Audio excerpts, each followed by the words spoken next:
Olá, namastê, espero que estejam todos bem nessa quarentena.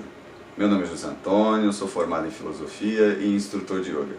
Eu pretendo nessa série de vídeos trazer para vocês algumas posturas de yoga, mostrando para vocês a técnica, como realizar a postura de modo saudável e seguro, e também mostrar um pouco sobre o significado da postura dentro do pensamento indiano, mostrando para vocês um pouco da mitologia e um pouco da filosofia por trás da postura.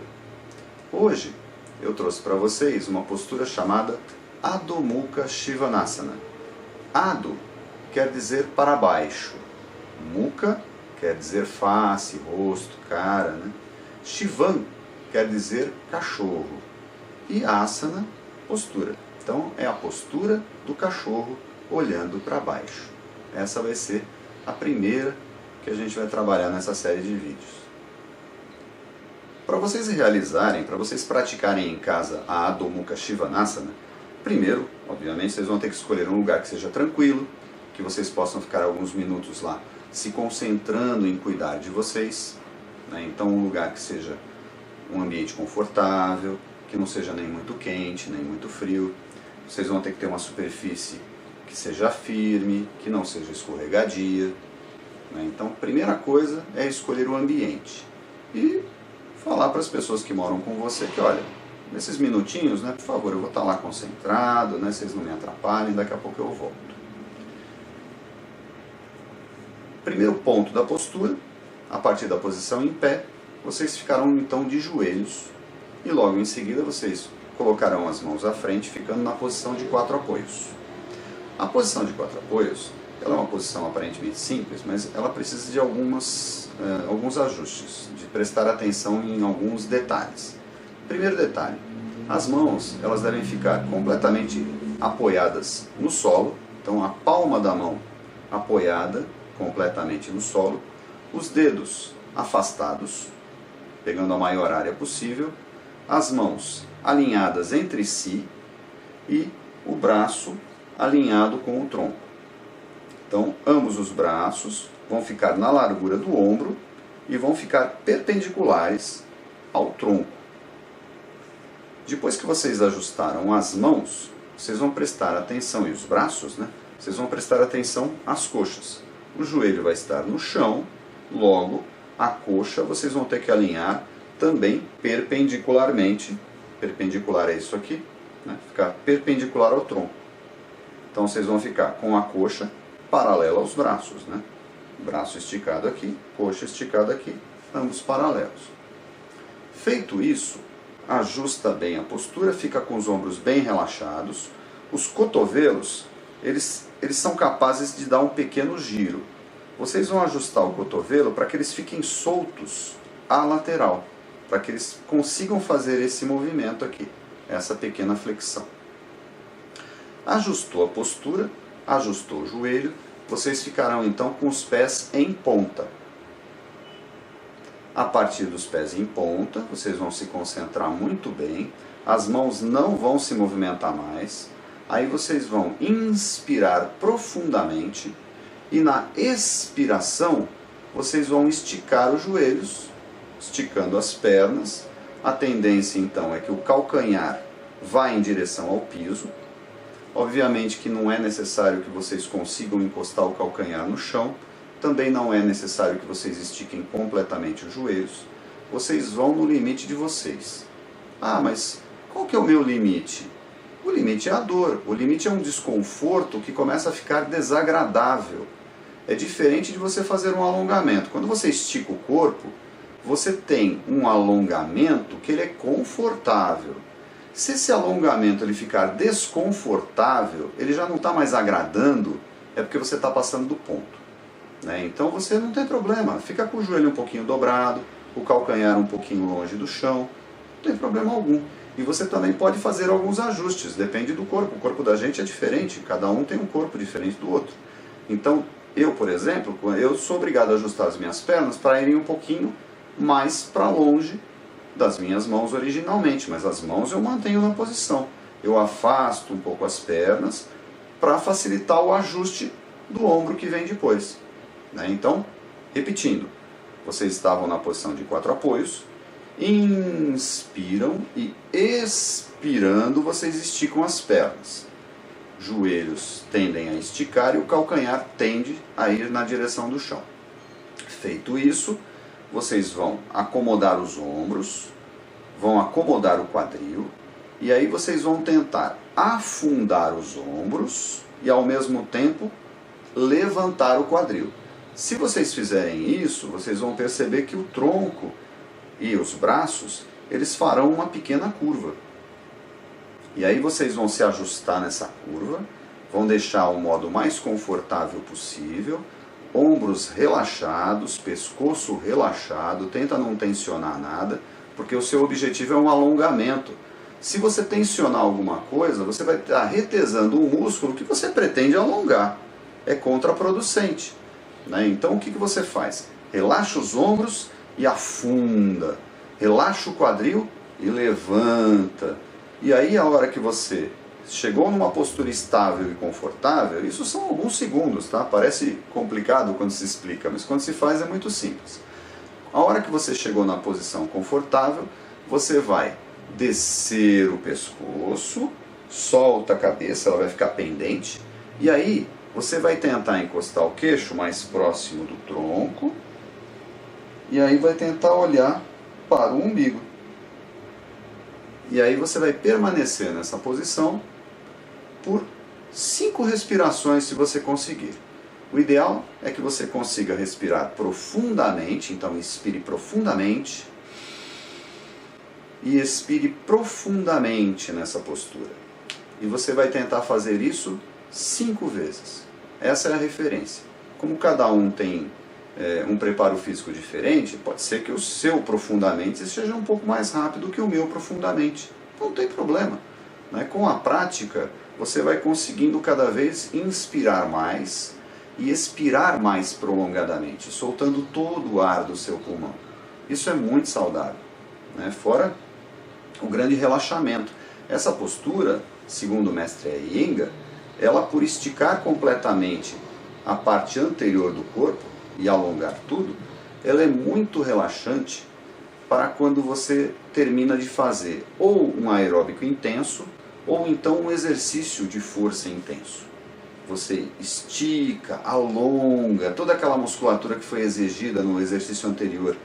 E o fato de você estar com a cabeça abaixo do seu coração faz com que você oxigene melhor a área da cabeça. E você vai se sentir mais vivaz depois que você voltar dela. Ficou nas 5 respirações, conseguiu ao mesmo tempo. Então vamos lá, nós estamos praticando yoga, isso não é só ginástica.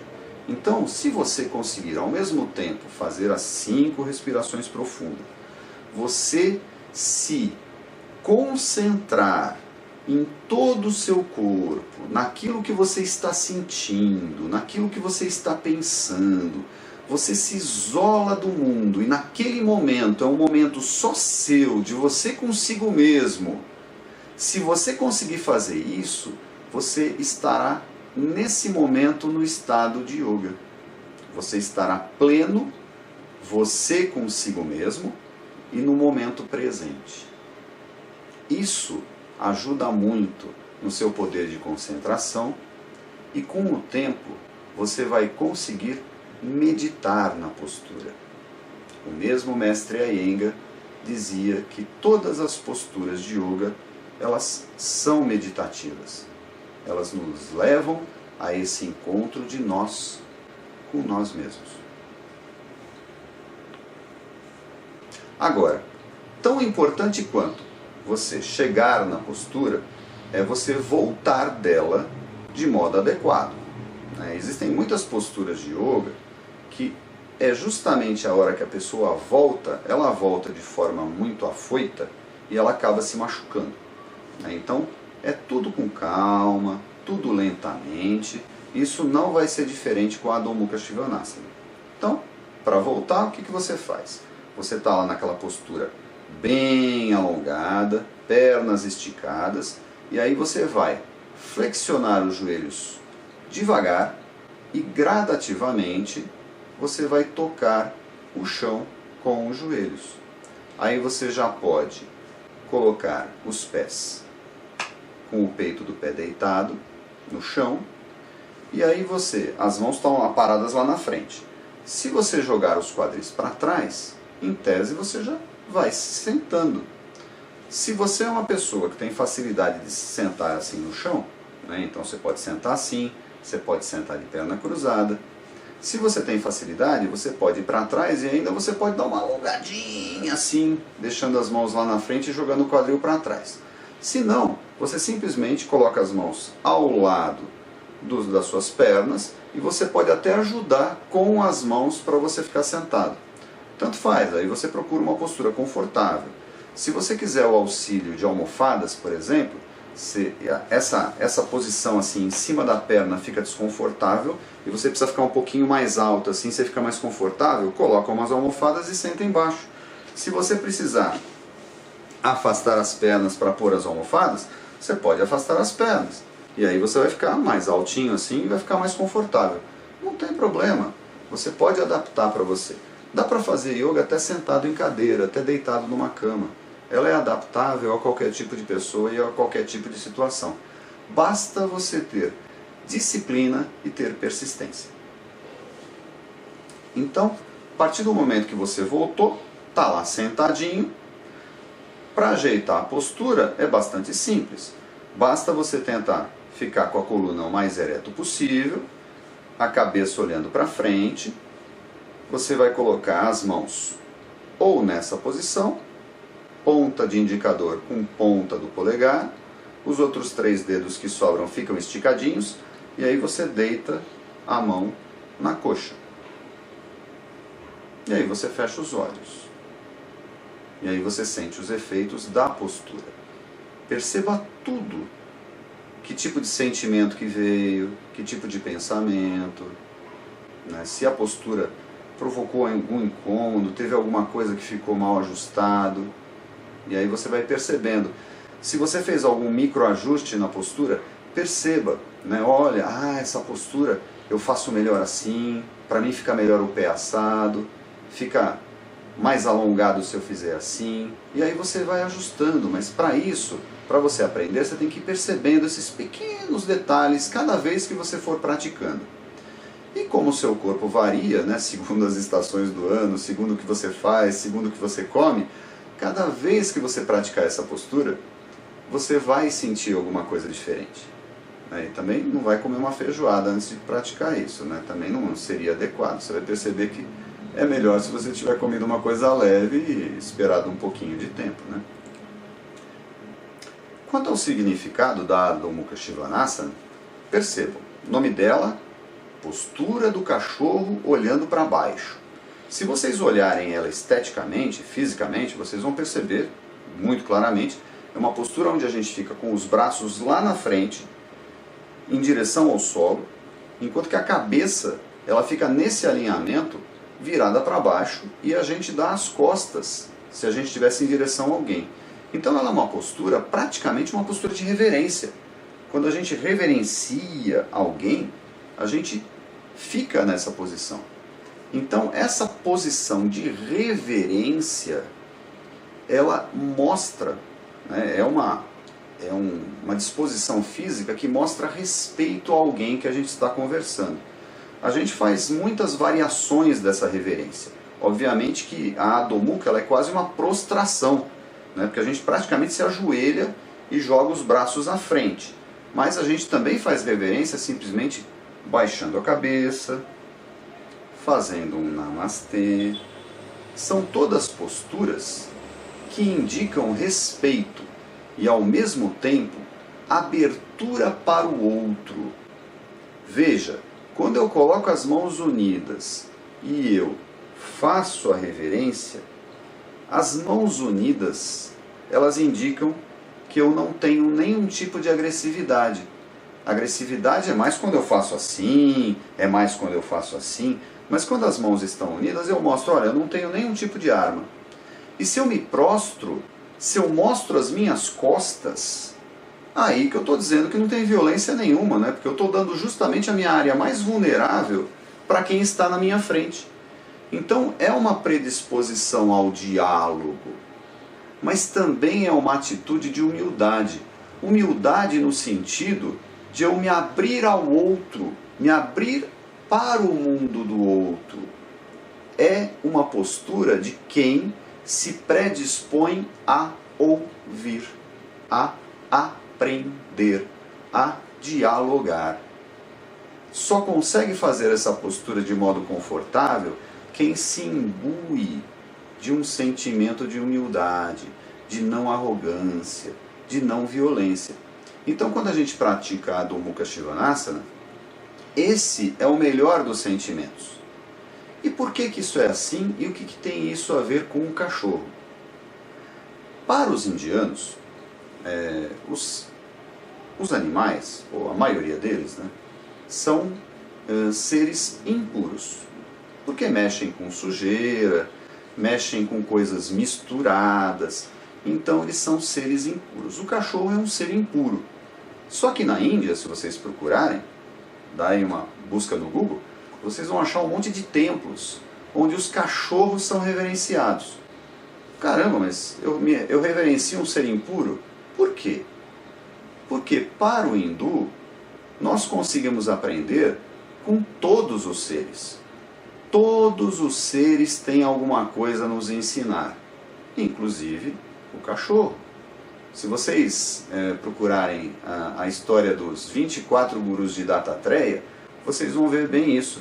Ele mostra o que a gente pode aprender com cada ser que cruza a vida da gente. Isso faz com que a gente tenha essa predisposição à humildade, mas não é essa humildade que a gente tem no sentido ocidental. É uma humildade no sentido de que a gente se abre ao outro porque a gente sabe que todos os seres têm alguma coisa para ensinar para a gente. Mas nós também fazemos parte desse todos os seres, então a gente também tem algo para ensinar para os outros. Veja, todo mundo é capaz de ensinar e todo mundo é capaz de aprender se estiver disposto. E essa disposição que a gente mostra na Adho Mukha Svanasana, ela é uma disposição para aprender, para evoluir, para melhorar como pessoa, como ser humano, como partícipe de uma comunidade. A historinha mitológica que tem a ver com esse cachorro e que tem a ver com todo esse sentido filosófico que eu trouxe para vocês, é uma historinha, não sei se vocês conhecem a mitologia hindu, mas existem 3 deuses que são considerados os mais importantes. Você tem Vishnu, que é o deus da conservação, é o deus que está ligado à preservação do mundo. E esse deus, ele dorme deitado no corpo de uma serpente de infinitas cabeças. E essa serpente, ela fica deitada no mar primordial. E estava lá Vishnu, né, tirando uma soneca, quando chega Brahma. Brahma, ele é o ser da criação. Ele é um ser que ele nasce de uma flor de lótus que brota do umbigo de Vishnu. E esse ser, Brahma, ele tem 4 cabeças. Na nossa história a gente pode até acrescentar uma quinta, né? Mas normalmente ele é representado com 4 cabeças. Cada uma dessas cabeças, né, vai ter uma face, que vai ter uma boca, e no momento da criação, Brahma, ele vai pronunciar a sílaba Om. Então ele vai pronunciar o Om, que foneticamente ele pode ser dividido em A, U, o nasalado M, né? Então A1, e mais o silêncio. Então ele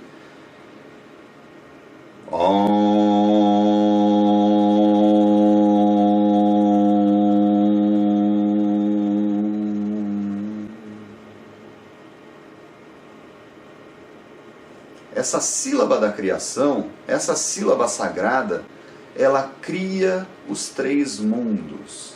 ela cria o céu, ela cria a atmosfera, ela cria a terra, ela cria tudo que existe. Então, imagine uma situação, só que quem vai manter isso tudo funcionando vai ser o Vishnu.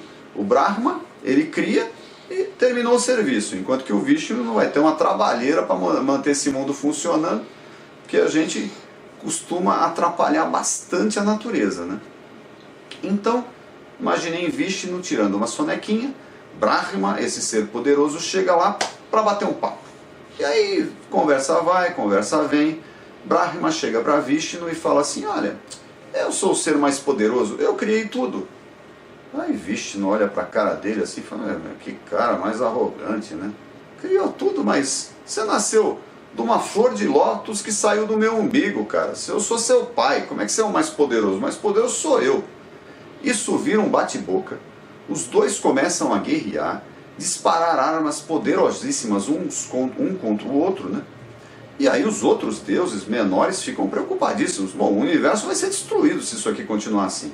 E aí eles chegam para os dois e falam, não. O ser mais poderoso que existe é Shiva. Então temos lá o deus da criação, Brahma. O deus da conservação, Vishnu. Mas tem um terceiro deus, que é justamente o deus da mudança, aquele ser que está ligado ao tempo e que está ligado a essa coisa menos material, mais espiritual, que é Shiva. E aí eles ficam na dúvida, como assim? Shiva é o mais poderoso? Não, vamos ter que ir lá falar com ele então. E aí eles se dirigem ao Monte Kailasa, que é um monte real, fica no Himalaia, e é onde nasce o rio Indo, o rio Brahmaputra e o rio Ganges. Só isso, né? Quase não tem importância esse monte. E o Monte Kailasa é o lugar onde mitologicamente vive o deus Shiva e a sua esposa, a deusa Parvati. Parvati, né? A palavra Parvati vem de Parvata, que também é montanha, tá? Então, tá lá Shiva com Parvati, chega Vishnu e Brahma e falam, Vishnu, a gente veio aqui, né, para fazer uma pergunta, a gente queria saber qual que é o deus mais poderoso, o deus mais importante. E aí Shiva chega para os dois e fala, tá, mas eu vou dar um testezinho aqui para vocês. E aí Shiva cria uma coluna de fogo infinita e chega para os dois e fala assim, olha, é o seguinte, eu quero ver qual dos dois é capaz de chegar no final dessa coluna de fogo.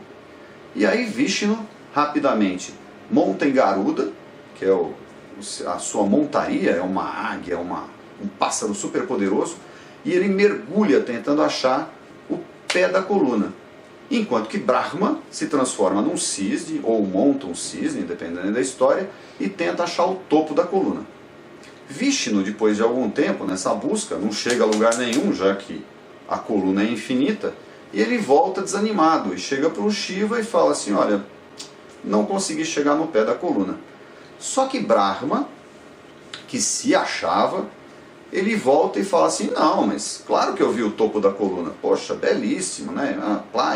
Passa lá uma conversa, né? Mas Shiva, obviamente, sabe que Brahma está mentindo. E nesse momento, então, Shiva cria um ser terrível, que tem o nome de Bhairava. Bhairava quer dizer justamente isso, né? Assustador, terrível. Ele normalmente vem associado ao tempo, porque ele vem para aniquilar, ele vem para mudar, então também é chamado de Kala Bhairava. E esse ser se ajoelha na frente de Shiva e pergunta, né, o que Shiva ordena. Ele então ordena a Bhairava, Shiva ordena, que ele decepe uma cabeça de Brahma.